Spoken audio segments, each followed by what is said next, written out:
যেটা আদেশ সাধারণ পুরুষ নারীরও সেটা আদেশ।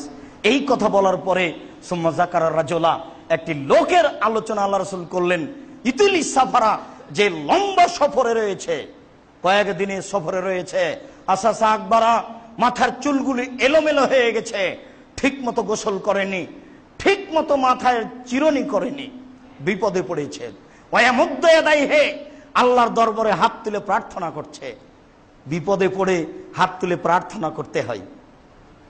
চন্দ্রগ্রহণে হাত তুলে দোয়া করতে হয়, সূর্যগ্রহণে হাত তুলে দোয়া করতে হয়, কবরের পাশে গিয়ে হাত তুলে দোয়া করতে হয়, কবরের শাস্তিকে লক্ষ্য করে হাত তুলে দোয়া করতে হয়, যুদ্ধক্ষেত্রে হাত তুলে দোয়া করতে হয়, ছেলে মেয়ের জন্য হাত তুলে দোয়া করতে হয়, কাবাঘর দেখে হাত তুলে দোয়া করতে হয়, সাফা পাহাড়ে উঠে হাত তুলে দোয়া করতে হয়, মারোয়া পাহাড়ে উঠে হাত তুলে দোয়া করতে হয়, আরাফার মাঠে হাত তুলে দোয়া করতে হয়, মুজদালিফার মাঠে হাত তুলে দোয়া করতে হয়। পরের 2 দিন পাথর নিক্ষেপ করার পরে প্রথম 2টি ওই জামরার পাশে হাত তুলে দোয়া করতে হয়। হাত তুলে দোয়া করার প্রায় 42টি হাদিস রয়েছে। হাত তুলে দোয়া করলে আল্লাহ খালি হাত ফিরিয়ে দিতে লজ্জা পান। হাত তুলে দোয়া করা উচিত, তবে বিদাতি স্থানগুলি থেকে সাবধান থাকবেন। যেমন সলাতের পরে, জানাজার পরে, সভা সমিতির পরে, ঈদের মাঠে, এসব বিষয়গুলি থেকে সাবধান থাকবেন। তিনি বলেন, লোকটি বিদেশে আছে, বিপদে পড়েছে, চুলগুলি এলোমেলো আছে, বিপদে পড়ে আল্লাহর দরবারে হাত তুলে প্রার্থনা করছে। রাসূল সাল্লাল্লাহু আলাইহি ওয়াসাল্লাম বলছেন, দুঃখিত, মাতামু হারামুন, তার খাদ্য আছে হারাম, মাশরাবু হারামুন, তার পানি আছে হারাম, মালবাসু হারামুন, তার পোশাক আছে হারাম, গুজিয়া বিল হারামে, তার জীবিকা নির্বাহ হারাম।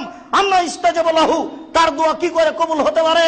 তার দোয়া কবুল হবে না, সে যত বড়ই বিপদে থাক না কেন। বিপদে পড়ে দোয়া কবুল হবে না। অনেক সময় দোয়া কবুল হয় না পরীক্ষার জন্য। ভুলে গেলেন ওই যে সেই কথা বলল আবু জাহাল, এই কে আছে? মোহাম্মদ যখন সিজদে যাবে তখন উটের ভুঁড়ি চাপিয়ে দিবে, এই যে আমি। বললো, ওই যে উটের ভুঁড়ি নিয়ে আসো।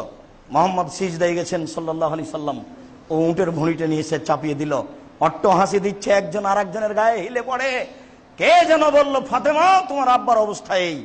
ফাতেমা রাদিয়াল্লাহু তাআলা আনহা দৌড়িয়ে আসলেন, ভুঁড়ি সরিয়ে দিয়ে তাদেরকে গালি দেওয়ার চেষ্টা করলেন।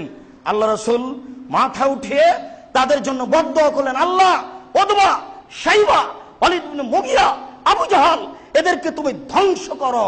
এই বিপদে পড়ে তিনি দোয়া করেছিলেন, সেটা কবুল হয়েছিল 12 বছর পরে বদরের যুদ্ধে। ওইখানে বলেছি আপনাকে এই কথা, দোয়া করেন, কবুল হচ্ছে না বলে নিরাশা হবেন না। আবার এই দিকে যদি থাকে হারাম রুজি, যদি সন্দেহে থাকে, রুজি উপার্জন করতে হবে না। ভুলে গেলেন, শতবার বলেছি, বাপের জমিদারি আছে, বড় ব্যবসা করেন। টাকা কম আছে, কলা বিক্রি করে খান। তার চেয়ে টাকা কম আছে, চকলেট বিক্রি করে খান। টাকাই নেই, দিন মজুরি করে খান। যদি দিন মজুরি করে না খেতে পারি, তাহলে ভিক্ষা করে খেতে হবে। ভিক্ষা করা টাকা দিয়ে চাউল কিনে ভাত খেয়ে ইবাদত করলে ইবাদত হবে। সন্দেহযুক্ত টাকা দিয়ে চাউল কিনে ভাত খেয়ে ইবাদত কবুল হবে না। বিড়ি, তামাক, জর্দা, সিগারেট, গুল বিক্রি করে ওই টাকা দিয়ে চাউল কিনে ভাত খেয়ে ইবাদত কবুল হবে না। শ্বশুরের টাকা দিয়ে চাউল কিনে ভাত খেয়ে ইবাদত কবুল হবে না। চূড়ান্ত সন্দেহের কোনো সুযোগ নেই। আমরা কোনো অস্পষ্টতা রেখে বিবরণ দেওয়ার চেষ্টা করি না। আবু হুরায়রা রাদিয়াল্লাহু তাআলা আনহু বলেন, রাসূল সাল্লাল্লাহু আলাইহি সাল্লাম বলেছেন, এতি আলান নাসে জামানুন লা ইয়ালিন নাস মা খাজা মিনহা আমিনাল হালাল আমিনাল হারাম। অচিরেই মানুষের উপরে এমন একটি সময় চলে আসছে, মানুষ পয়সা উপার্জন করবে, বিবেচনা করবে না এই পয়সা বৈধ না অবৈধ। এই কথাটি রাসূল সাল্লাল্লাহু আলাইহি সাল্লাম এইভাবে বলেছেন, বসাতাত আলাইকুমুদ দুনিয়া কামা বসাতাত মান কানা কাবলাকুম। পৃথিবীর মানুষ দেখো, তোমাদের সামনে এইভাবে পৃথিবী তুলে ধরা হচ্ছে। দেখবে পৃথিবী শুধু টাকা আর টাকা, প্রযুক্তি আর প্রযুক্তি।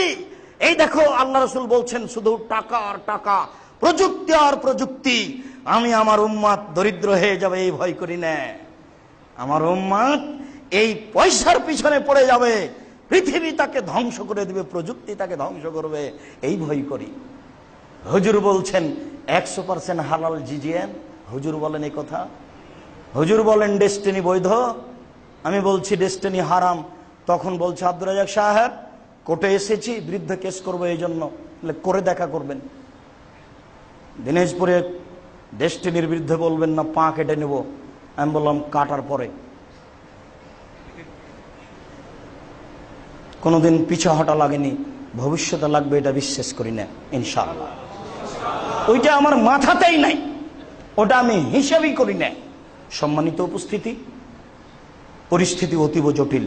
রাসূল সাল্লাল্লাহু আলাইহি সাল্লাম বলেছেন, কুল্লু লাহমিন নাবাতা মিনাস সাহতি কানাতিন আওরা আলা বিহি। ওই শরীরের জন্য জাহান্নাম যথেষ্ট যেই শরীর হারাম উপায়ে বৃদ্ধি হয়। লা ইয়াদখুলুল জান্নাতা জাসাদুন গুযিয়া বিল হারাম।